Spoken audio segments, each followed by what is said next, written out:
everyone. Welcome back to another edition of StarSound Speaks. This is your host, Irlianna Samsara of StarSound Astrology.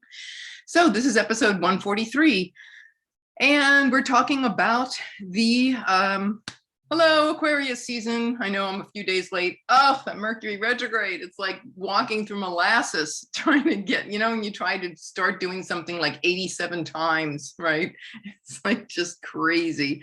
But anyway, I wanted to talk to you a little bit about the archetypes. Even though we're a few days in, it's 28 days the sun spends in the sign of Aquarius and all the zodiac signs. So we want to just talk about the archetypes and the kinds of the energies and the archetypes of consciousness that we are dealing with when the sun goes into Aquarius. And we'll also, more specifically,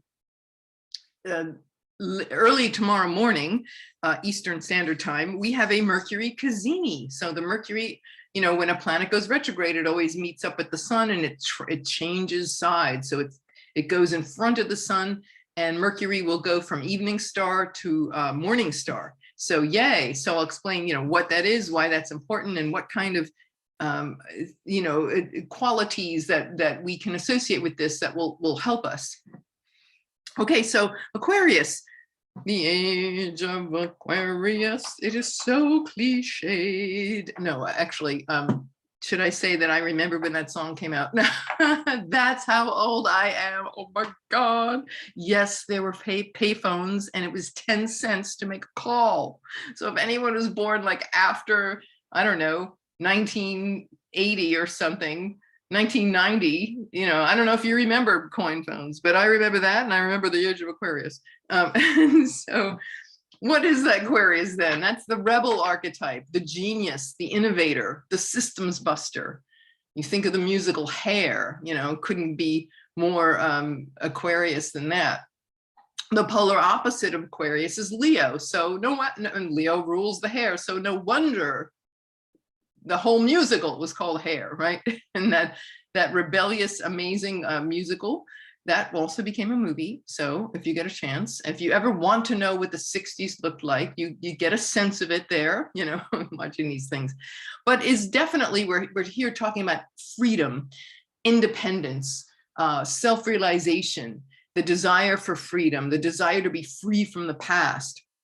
It's the sign of the genius, the innovator, the inventiveness, the truth sayer, the outsider, the scientist, the brilliant scientific mind, the humanitarian that does things for the greater collective, associated with progress, with the future.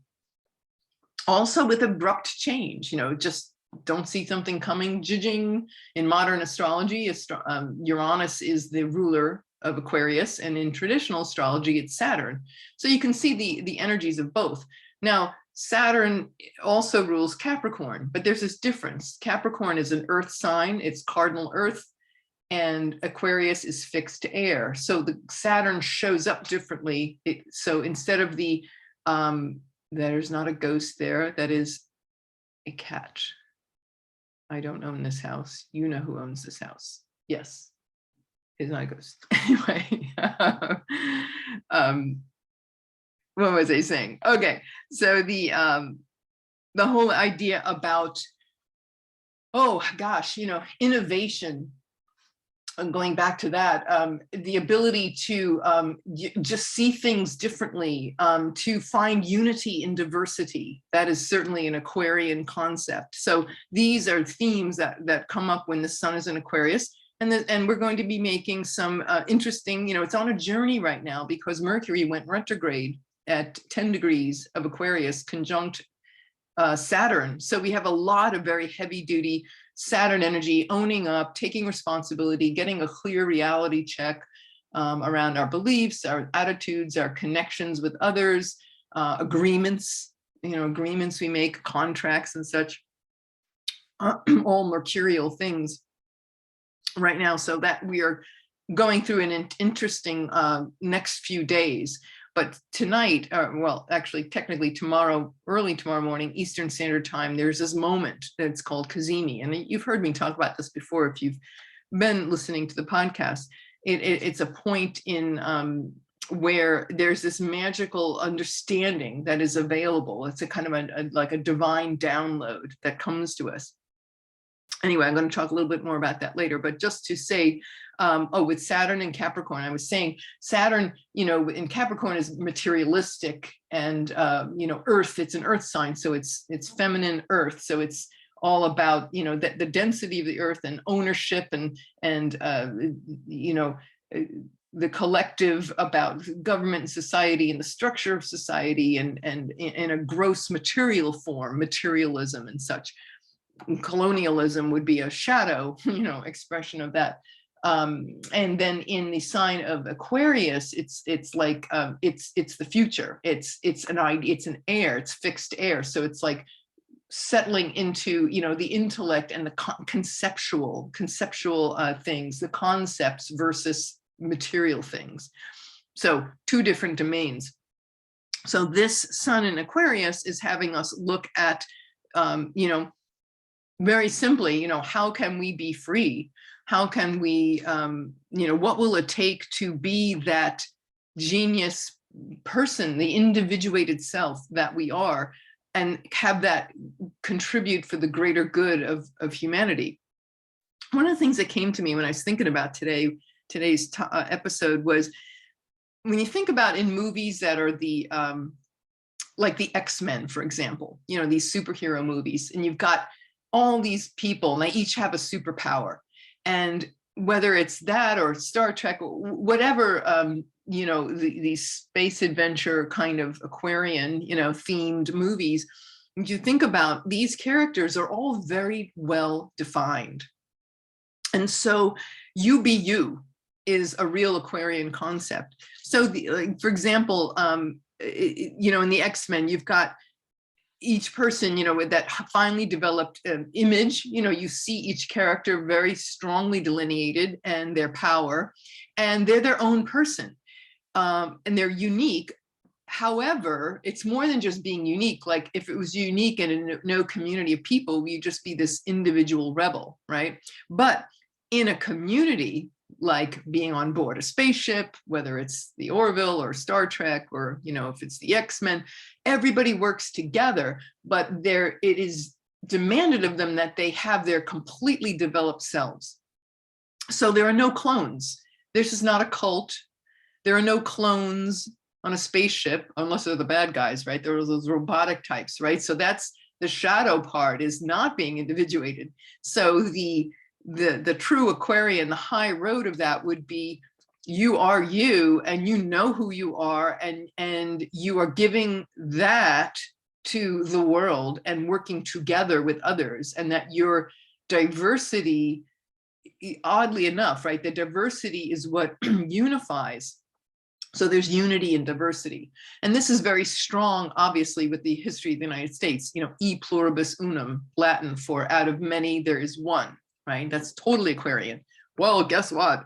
In the USA chart, what do we have? The moon at 27 degrees of Aquarius. The moon in a mundane astrology, the astrology of nations and governments, the moon rules the population of a country. Hence, what did we learn in grammar school?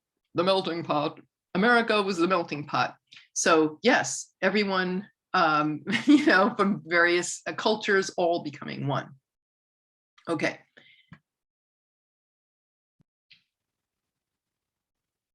I would also like to say that there's another very strong indicator about Aquarian energy that is very much woven into our American government. And that is, since I want to say the mid-1930s, I think it was with FDR, the inauguration date and times changed over the course of American history.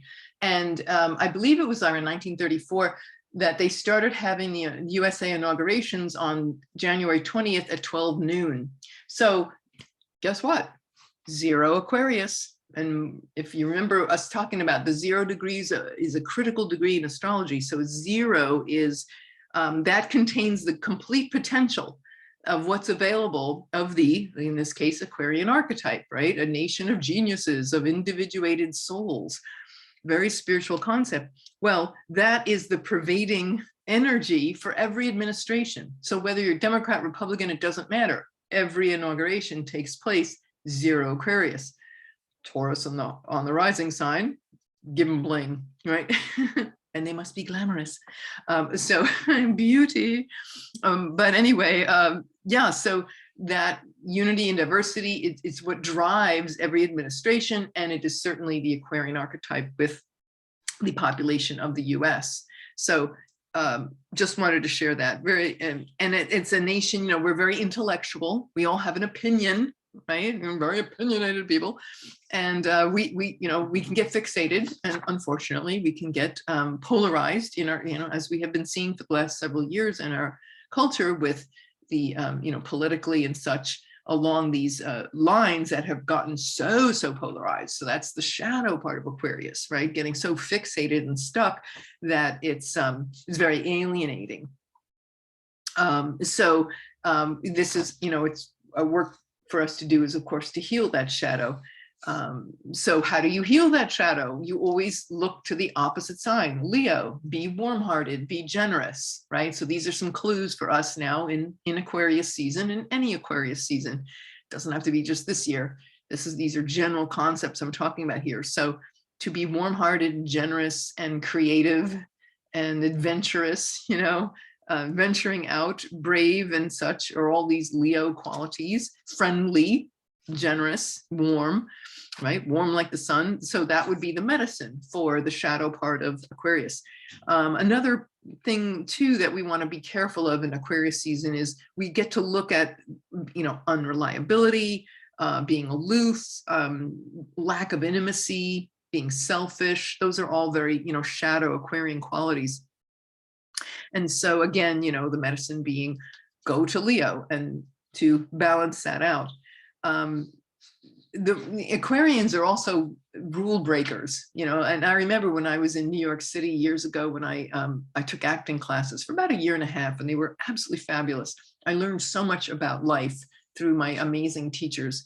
And I remember my teacher, Bruce Levy, he used to say, first learn what we talked about acting, but of course it was always about life too. First learn all the rules, then go and break them. And so I think, wow, that's so Capricorn into Aquarius, right? The rules, the status quo, right? First learn all the rules, Capricorn, then go and break them, Aquarius, right? Now that I know what's there, I'm going to change it and make it better. That's, by the way, another thing that we see in our American culture. Everything's new and improved, right? That's Aquarian energy. Oh, I have to get the latest iteration, the latest update, the latest download, the latest edition of something, or you buy stain remover and it's new and improved, right? And it's exciting and you got to have it now. And it's like, if you go to Europe, it's like, oh, it's the same stain remover that they've had for 25 years. Nobody changes it. It's like, what? This is not new. So it's so interesting how it's so wired into our culture. New and improved. But anyway, what I wanted to say was let's talk now about the Cazimi. So, just one other thing. I mentioned briefly about science. Science and engineering are very Aquarian. Excuse me, technology. So technology is if you are in IT or know anyone in IT, they clearly have a very strong Uranus Aquarian influence with being in that field. But I would say, the caveat for Aquarian season is, excuse me, don't lose your soul to technology. Right? We have many films throughout the years that have showed us this horrors of technology run amok. Certainly, I think of the 2001 Space Odyssey. We think of even WALL-E, the Disney animated film, very much showing these, the shadow side, the payoff, but also the cost of living in a too tech heavy universe. Okay, so, a little word for the wise, right? So probably we may want to take a technology break with Mercury retrograde in Aquarius, where it started out conjunct Saturn. It's like, okay, let's take a reality check here. And maybe we need to just get off social media for a while. And it's okay to walk in nature, it's okay to find ourselves in that away from the busy mind. Mercury in retrograde in any sign is always about pulling back from the busy buzzing mind that's always chattering away. There's no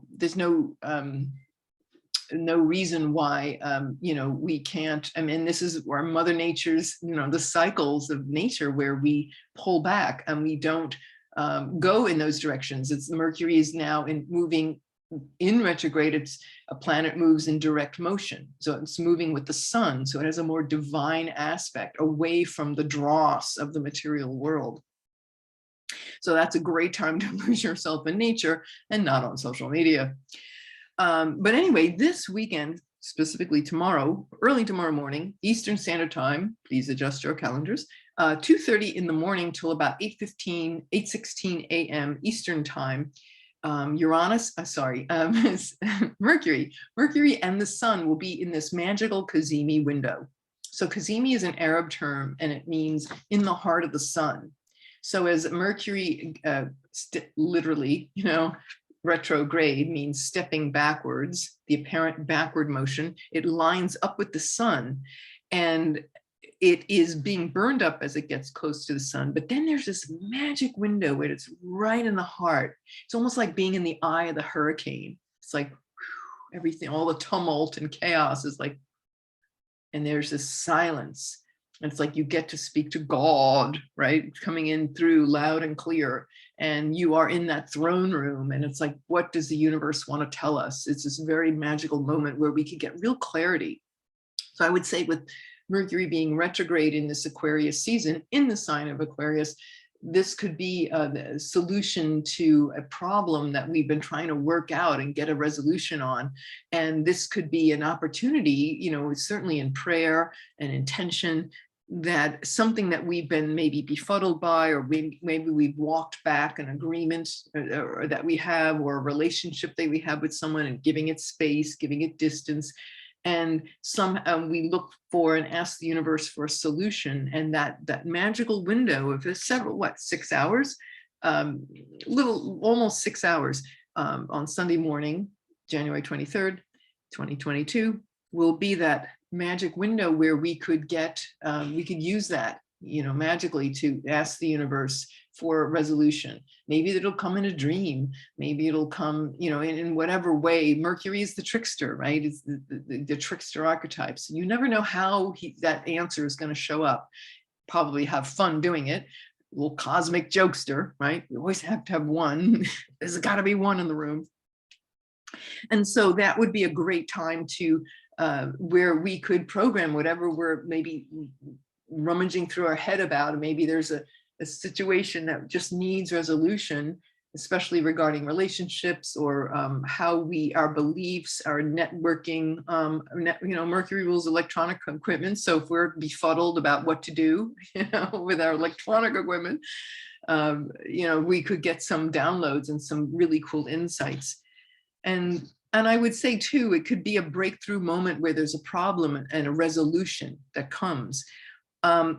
I will say though, that it's not just going to begin and end in that little magical window. Although that is important, you have to remember Mercury is still going to go backwards in Aquarius, and 3 degrees 2, 1, 0. And then next week it will be conjunct Pluto again. And then it'll turn around, and it goes direct February 3rd and moves forward again and hits Pluto again. So there's still some deep excavating of maybe maybe there's hidden psychological patterns or subconscious behaviors or patterns of our mind and thinking that we're not aware of, that Pluto is going to show us. It's the place where our blind spot gets revealed. So in this process of the next week or so, this is a place where we can get resolution, but we really do have to. Sometimes it's about having a deep, powerful but unpleasant conversation with somebody that maybe we might be close with, maybe a relative or a neighbor, or just somebody in our network. And it could be that there are painful conversations that need to be had, but ultimately they obviously, with Pluto in the mix, it's about reprogramming ourselves. First we confront that shadow, the part that we keep putting under the rug. But the conjunction with Pluto is saying, look, you got to pick that rug up and look at that, what's underneath there. And once you do that, it really does free us, and we are able to be reprogrammed and regenerated and redeemed, and see things in a new way, having with relationships and solutions that are sustainable, that are not toxic, right? So, and that are really best for all, right? It's us being individuated, as we said earlier, but it's also, when you think about Mercury coming back into Aquarius, as it will, you know, after its retrograde, you know, now it's had that conversation with the king, whispering in its ear for that 5-hour period tomorrow morning, right? Whisper, whisper, get some downloads. And then with that information, we're more aligned and we see things differently. But it is a process, and I wouldn't put anything until Mercury goes direct, not to you know, sign on the dotted line that you know, it's still, the things are still being worked out, but we are going to get that magical assistance, as you know, the cosmos always gives us these Cazimi windows for these planned, you know, it's programmed that we have meetings with the king or the queen, with the cosmos. And so here's our chance with Mercury. Let's see, Mars, by the way, Monday morning, Mars is going to be going into Capricorn, and that'll be nice. It'll pick up some dignity. It'll be an exaltation. It gets a lot of support in Capricorn. So there's more Saturn energy there. So this whole thing about responsibility and integrity and looking forward for the future, making agreements that are, you know, healthy and responsible and have healthy boundaries and integrity is certainly all in the mix at this time. The only other thing I wanted to say was I love Osho, and he's so Aquarian. This is that book I have shown you before, Love, Freedom, and Aloneness. And that's Aquarian, right? Love, freedom, aloneness, right? You can't get more Aquarian than that. I wonder when he wrote this book. The subtitle is called The Koan of Relationships. And so let me see, I'm gonna flip, it's like tarot cards. All right, what am I gonna pull up here? Is there a term called bibliomancy? I don't know, just popped into my head. You know, just, where shall we pull the, oh, okay, I pulled up Words of Wisdom. Okay, here it is. All right. Love is a mystery. When it is there, everything looks heavenly.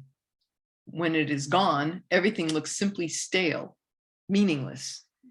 You could not have lived without this woman or man, and now you cannot live with this woman or man. And both are authentic states. All right, so he talks about commitment and the meaning of commitment. My meaning of commitment and your meaning of commitment are different. Your meaning is legal, right? Oh, marriage license. My meaning is not legal. I am simply describing to you the quality of love, what happens when you are encompassed in it. The commitment happens. Commitment does not create love. Love creates it. Love is first. Commitment follows it. If one day love disappears, that commitment will also disappear. It was the shadow. Very nice. Anyway, so yeah, and then about being alone. I mean, it's just all these, you know, there's this whole thing about being attached to nothing. There's this line that I put a star around, and I come back to this many times when we talk about having, again, those difficult, deep, penetrating, soul-searching conversations that the universe will be asking us to have again as Mercury revisits its conjunction with Pluto in the next week, that it is, again, you know, for the sake of healing. You know, it's not about running from pain, which of course our untransformed society at large is always wanting to take us away and escaping out of pain. But this is where the gold is, right? So let there, as he says here, page 37, let there be pain, let there be suffering. Go through the dark night and you will reach a beautiful sunrise. It is only in the womb of the dark night that the sun evolves. It is only through the dark night that the morning comes. My whole approach is that of love. I teach love and only love and nothing else. You can forget about God. That is just an empty word. You can forget about prayers because they are only rituals imposed by others on you. Love is the natural prayer, not imposed by anybody. You are born with it. Love is the true God, not the God of theologians, but the God of Buddha, Jesus, Mohammed, the God of the Sufis. Love, this is where I underline in pencil. This I underlined in pencil. Look at this. Oh my God, look at this. Love is a device, a method to kill you as a separate individual and to help you become the infinite. Disappear as a dewdrop and become the ocean, but you will have to pass through the door of love. I just love that so much. So there it is, the Aquarian Leo balancing stick, right? Great things to perhaps carry with us, carry in our hearts, carry in our pockets during this Aquarius season. Anyway, that's all for today. I will be back. I'm putting my notes together for Pluto, the Pluto return, and that will be either the next one or the one after. And I have lots of other really cool things in the works. So keep on listening.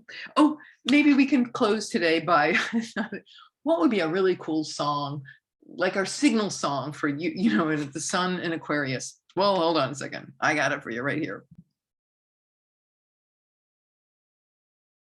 Okay. Here we go. Pause record. Yeah, it's running. Okay, sorry. Ooh, okay, so okay, it's called I Gotta Be Me. Isn't that the signal song? Of course it is. Aquarius, Sammy Davis Jr. I remember when the song came, here it is again, right? No, actually, I remember when the song came out. Sammy, baby. I gotta be me. Sammy Davis Jr. He was the best one to sing it. I know there was that re-release in 2006. Forget it. Look, here it is. Sing along. Aquarius season. Whether I'm right or whether I'm wrong, whether I find a place in this world or never belong. How Aquarius is that?